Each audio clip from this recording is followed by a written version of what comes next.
వికలాంగుల సోదరులకు వికలాంగులు అనే పదం ఎందుకు వాడుతున్నా అంటే మనము దివ్యాంగులు అనే పదము వాడడం అనే దానికంటే కూడా వికలాంగులు అనే తప్పు పదం కాదు ఆ దృష్టిలో.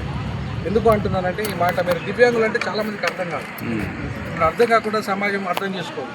సో వికలాంగుడు అంటే ఒక పార్ట్, ఏదో పార్ట్ మొత్తం బాడీలో ఉన్న ఒక పార్ట్, చిన్న పార్ట్కి ప్రాబ్లం వచ్చింది అంతే తప్ప మీకు మొత్తం మీ మనసుకు కాదు, మీ శరీరానికి కాదు. బాడీలో ఒక పార్ట్ రావడం తప్పేం కాదు. మంచిగా అన్ని బాగున్న వాళ్ళు కూడా బాడీలో పార్ట్లలో కొన్ని పార్ట్లకు ఇబ్బందులు అవుతాయి. సో కాబట్టి వాళ్ళు కూడా వికలాంగుల సర్టిఫికేట్ తీసుకునే వాళ్ళు ఉన్నారు.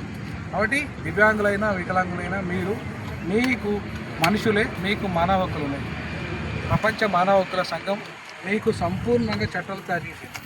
సంపూర్ణంగా, ఇది ఆర్డినరీ కాదు. ఇలా ప్రపంచ మానవ హక్కుల సంఘంలో మీరు సభ్యులే, ప్రతి సంఘంలో సభ్యులే ఉన్నారు. మీ డిజేబుల్డ్ కమిటీ నుండి ఐక్యరాజ్య సమితిలో చైర్పర్సన్ కూడా ఉంటాడు. చైర్పర్సన్ ఐక్యరాజ్య సమితిలో ఉంటాడు. ఎందుకంటే నేను ఐక్యరాజ్య సమితికి అనేక అవి సబ్మిట్ చేసిన వాడిని ఐక్యరాజ్య సమితిలో ఇవాళ. కాబట్టి నాకు తెలుసు మీ రిప్రజెంటేషన్ ఎట్లుంటుందని. ఈవెన్ ఇండియన్ లేబర్ అసోసియేషన్ ILOలో కూడా, ఇంటర్నేషనల్ లేబర్ అసోసియేషన్ కూడా మీరు సభ్యులే. మీ అంశం కూడా సభ్యత్వంలో ఉంది అక్కడ. కాబట్టి అంటే ప్రపంచంలో మీరు ILO మీద సైన్ చేసి పెడతారు, మానవ హక్కుల సంఘం దాంట్లో సైన్ చేస్తారు గవర్నమెంట్ ఆఫ్ ఇండియా.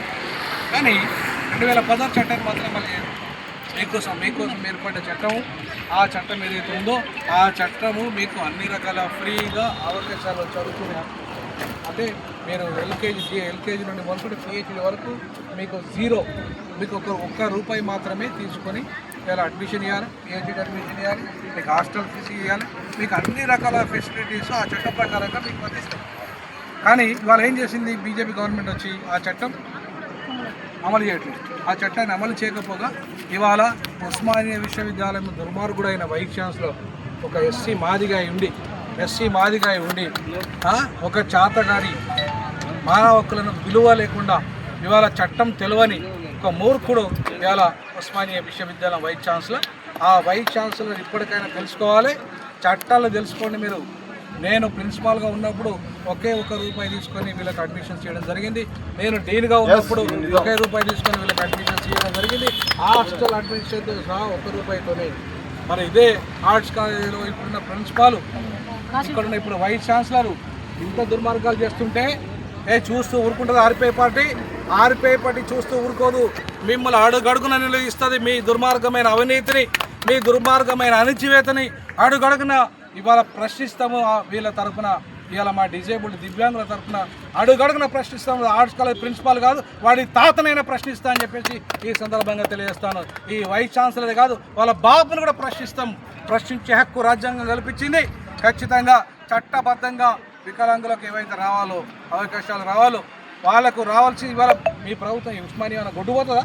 మీకు రూపాయి తీసుకొని స్కాలర్షిప్ హాస్టల్ ఇస్తే, అడ్మిషన్ ఇస్తే, ఇక్కడ ఉన్న బడ్జెట్లో ఎన్నో లక్షల కోట్ల వేల కోట్ల మింగేస్తున్న వాళ్ళు ఇవాళ అధికారులు ఉన్నారు. ఇక్కడ 100 కోట్లు మింగేస్తున్న వాళ్ళు ఉన్నారు.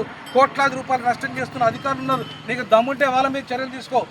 మీకు కానీ వీళ్ళకు పాపం వీళ్ళు కష్టం చేసుకోలేరు, పని చేసుకోలేరు, బయటికి పోలేరు. పోతే ప్రతి ఒక్క సహకారం కావాలి. వీళ్ళకు పెళ్ళి అయింది, పిల్లలు అయినరు, వాళ్ళను చదవాలి. ఎక్కడికి వెళ్ళి వీళ్ళకు ఉపాధి ఉద్యోగ అవకాశాలు లేకపోతే ఎట్లా చదవగలుగుతారు? ఏ రకంగా మంచిగా కాళ్ళు రెక్కలు ఉన్న వాళ్ళే చదవలేని పరిస్థితులలో ఇవాళ ఉన్నప్పుడు ఇట్లాంటి వాళ్ళకు ఏ రకంగా వీళ్ళకు అవకాశాలు లేకుండా, చట్టాన్ని అమలు చేయకుండా, చట్టాన్ని ఉల్లంఘిస్తూ ఇవాళ ఆర్ట్స్ కాలేజ్ ప్రిన్సిపాలే కావచ్చు, ఈ ప్రిన్సిపాల్స్ అందరూ కూడా మీరు కనుక తక్షణమే బిడ్డలారా మీరు కనుక చేయకపోతే, వీళ్ళు 2016 చట్టాన్ని అమలు చేయకపోతే రానున్న రోజుల్లో పెద్ద ఎత్తున ఇదే ఆర్ట్స్ కాలేజ్ మహాధరణ నిర్వహిస్తాం.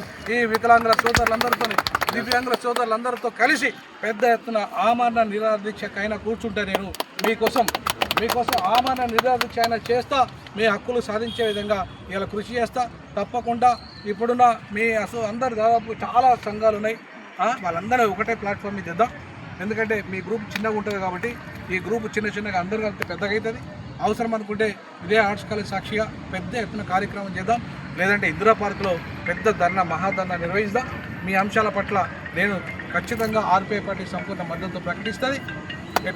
ఎట్లయితే తమిళనాడులో విజయ్ ఇలా మీలాంటి వాళ్ళకు కూడా టికెట్ ఇచ్చాడో నేను కూడా ఇస్తాను టికెట్. దివ్యాంగుల నుండి ఎమ్మెల్యేలను చేస్తా. ఎమ్మెల్యే చేసే బాధ్యత నేను తీసుకుంటాను. అక్కడ తమిళనాడులో ఎట్లయితే నిశ్శబ్ద విప్లవం వచ్చిందో తెలంగాణలో వినోద్ కుమార్ నిశ్శబ్ద విప్లవాన్ని చేయబోతున్నాడు. ఈ తెలంగాణను ఈ దొరల నుండి ఈ దుర్మార్గుల నుండి కాపాడే బాధ్యత నాది. ఖచ్చితంగా ఆ దిశగా అడుగులు వేద్దాం. 100% తమిళనాడులో విజయ్ తీసుకొచ్చిన విప్లవం తెలంగాణలో వినోద్ తీసుకొస్తాడు. నమ్మండి, మీరు నమ్మండి. ఇది తీసుకొచ్చి తీర్థం. తప్పకుండా ఈ దొరలు ఆడుతున్న నాటకాలు ఏవైతున్నాయో వాటికి పులి స్టాప్ పెట్టిద్దాం. వికలాంగులకు మీకు అండగా ఉంటూ వికలాంగులందరితో త్వరలోనే పెద్ద ఎత్తున కార్యక్రమం చేద్దాం. ఇందిరా పార్కులో భారీ బహిరంగ సభ నిర్వహించడానికి నా వంతు ప్రయత్నం చేస్తాను. మీరు తప్పకుండా మీరంతా కలవండి. నా నంబర్ తీసుకోండి, నా యొక్క కార్డు తీసుకోండి. మీరంతా కలిసి పనిచేద్దాం. మీ ఆత్మగౌరవం కోసం, మీ హక్కుల కోసం బాబాసాహెబ్ అంబేద్కర్ స్థాపించిన ఆర్పీఐ పార్టీ నిరంతరం అండగా ఉంటుందని చెప్పేసి తెలియజేస్తున్నాం. జై భీమ్. అన్నారు ఒక క్వశ్చన్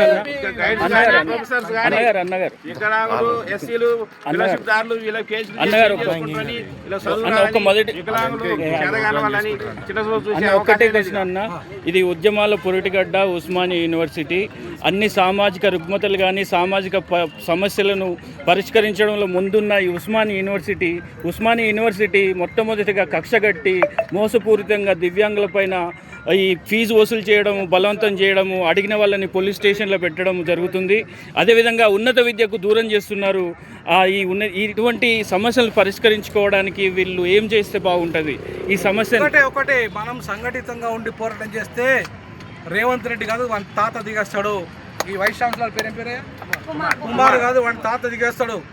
ఇది మన రాజ్యాంగం కల్పించిన హక్కు. ప్రాథమిక హక్కులో భాగం మీకు వికలాంగులందరూ ప్రాథమిక హక్కు. చదువుకునే హక్కు మీకుంది, ఉద్యోగం చేసే హక్కు మీకుంది, అలాగే మీకు పెళ్లి చేసుకునే హక్కు ఉంది. మీకు ఇల్లు కావాలి, మీకు భూమి కావాలి, మీకు ఉద్యోగం కావాలి. ఇవన్నీ ఎవరు ఇవ్వాలి? ప్రభుత్వాలు ఇవ్వాలి. చాతగాని ప్రభుత్వాలు, దద్దమ్మ ప్రభుత్వాలు ఇవ్వకపోతే దించి కొత్త ప్రభుత్వం తీసుకొస్తాను. నేను కొత్త ప్రభుత్వం తీసుకొచ్చి మీకు మీ యొక్క హక్కులను కాపాడి తయారు చేస్తాం. ఆ దిశగా అడుగులేస్తాం. నేను చెప్తున్నాను, ఆర్ట్స్ కాలేజ్ ప్రిన్సిపాల్ కానీ తాతను కానీ, అలాగే వైస్ ఛాన్సలర్ తాతను కానీ, రేవంత్ రెడ్డిని తాతను కానీ దింపి ఖచ్చితంగా ఇవాళ మీ హక్కులు కాపాడే విధంగా నేను ప్రయత్నం చేస్తాను. అదేవిధంగా సార్ నాల గురించి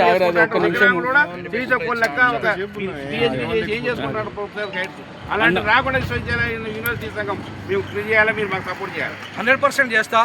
మీరేం భయపడాల్సిన అవసరం లేదు. అవసరం అనుకుంటే కోర్టుల్లో ఉచితంగా న్యాయంగా మీకోసం కొట్లాడతారు. అన్నగారు అదేవిధంగా తెలంగాణలోని దివ్యాంగుల సమాజం పక్షాన 25 లక్షల మంది దివ్యాంగుల సమాజ పక్షాన మీరు మమ్మల్ని సంక్షేమ పథకాలు లబ్ధిదారులకే కాకుండా మమ్మల్ని ఒక రాజకీయ నాయకులుగా గుర్తించి మాకు సీట్లు ఇస్తానందుకు మీ అందరికీ మీ ఒక ఆర్పీఐ పార్టీకి హృదయపూర్వక అభినందన తెలియజేస్తున్నానన్నా. మీరు మమ్మల్ని నిజమైన మా హక్కులు, ఆత్మగౌరవం, రాజకీయ అంశాలు, రాజ్యాధికారం గురించి మాట్లాడారన్నా. ఇది చాలా విలువైనదన్నా.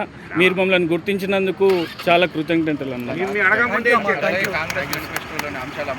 కాంగ్రెస్ మేనిఫెస్టోలో ఏవైతే అంశాలు డిక్లరేషన్ పేరు మీద చేసిందో వాటన్నిటిని అమలు చేయాల్సిన అవసరం కాంగ్రెస్ మీద ఉంది, రేవంత్ రెడ్డి ప్రభుత్వం మీద ఉంది.